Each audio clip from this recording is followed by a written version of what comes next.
There are remarkable relationships between the great Gothic bed that we saw in the American galleries, the Nkisi Kandi in the African galleries, and the Buddha that we're going to be studying now. All of these three have symbols of power and protection as a part of them. And the mudra of this Buddha, Sakyamuni, is the image of power and protection. And we're going to be talking about compassion and that role in your life and in the lives of others that you care for. Learning objectives. Articulate the differences between sympathy, empathy, and compassion. Learn to observe and analyze works of art and apply those skills to patient diagnoses. Demonstrate your skills in visual analysis through accurate and detailed descriptions of the Sakyamuni Buddha. Describe how patients are affected by the physician's body language, dress, and verbal interaction. This is the Buddha Sakyamuni. He was first and foremost a prince. He had great wealth. He wore jewels. He was married to the most beautiful woman in the land. And he lived in a palace completely surrounded and protected. His father did not want him to see beyond the walls, because beyond the walls was what? Beyond the walls was suffering. And he snuck out one time. For the very first time that he snuck out, he saw death. He saw people that were old and suffering. He saw disease. He saw people that were hungry. And he had never seen these experiences of life before because his life was so protected. And it profoundly changed him, and it created a great sense of him wanting to do something. And he left the palace, he left his wife, he left all the jewels, and he went out to begin the teachings of the Buddha. And throughout his lifetimes, he never turned back. He is not a god. He taught a practice of a way of living and thinking that was based on compassion. Buddha said that compassion is in your heart and it's the ability to feel suffering.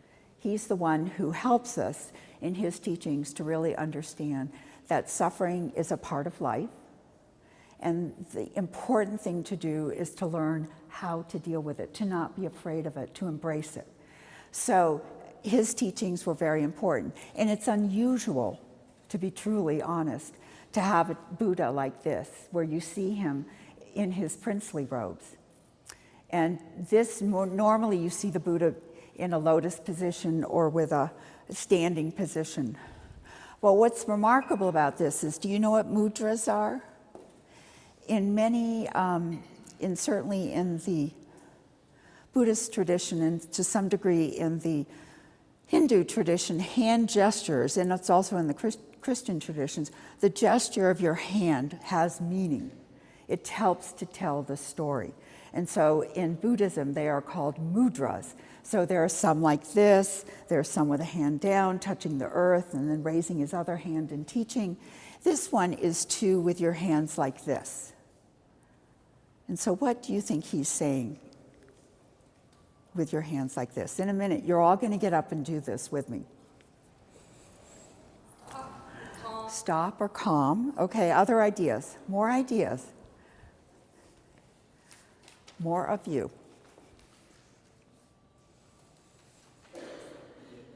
Pardon? Be at peace, right. It's another way to look at it. It can also be a way like, I want to connect with you. Yes, it's a symbol of protection. You know, I'm going to protect you. I'm not going to harm you. I'm not going to stab you. I'm protecting you. You can see my hands are free. So with this, I want you to, Amanda's going to play a chant while we all start up, and then she'll play it again, and we're going to meditate for a few minutes. So I want you to all get free of your chairs, stand up with nothing in your hands, and walk around the Buddha, because you're going to get, you saw this, you're going to get in the Buddha's position. So observe details that you can call out to me.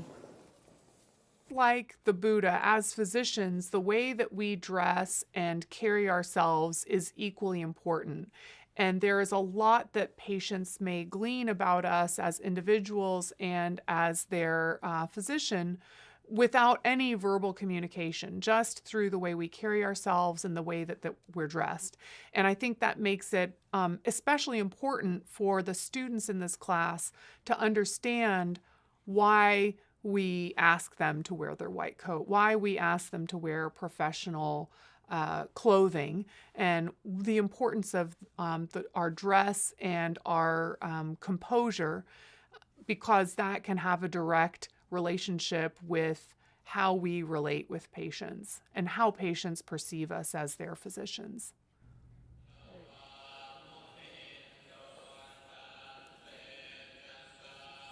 How is he standing? Where is his head? Straight. Yeah, straight, looking straight at you. But are his eyes looking straight at you? Okay, so now what we're going to do is we're going to get in the form, and I want several of you, I'm not going to do it, to call out where you want to begin. Let's begin, we'll begin at the head. All right, so somebody call out who's looking at him, how we should form our body. Straight back and chin parallel to the floor. Okay, straight backs, shoulders straight. And the feet, are they as far apart as the inkisi, or are they closer together? Close together, but not. And what does that do to your balance? It's not as good. That's right, it's not as stable. Okay, come up through the body, through the feet, up to your butt. Now next are your hands. Put your hands out. How many of you have fingers as long as those? You do. Several of you do. And do you notice anything about those fingers? Are they all separated or are they touching? They're all touching, so be sure your fingers are touching. And your thumb is where? In front. Okay. Now, shoulders back, head up, straight. And where are your eyes? They're looking out, slightly down. And now we're just going to listen to the music. Hold your pose.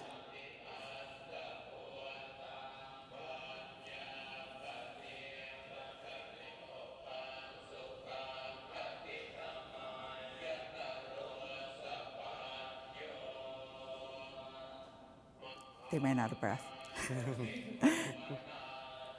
But the whole idea is during chanting, you repeat a mantra over and over again, calling out the words of the Buddha and his teachings. And so they repeat and repeat, very much the way the Christian chants do and the Hindu chants do. They all are the same.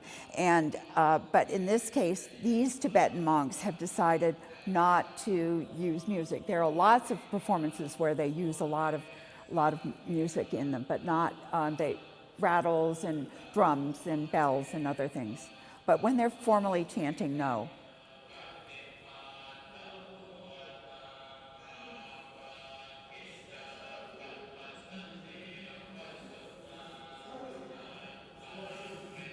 Do you feel the energy of each other?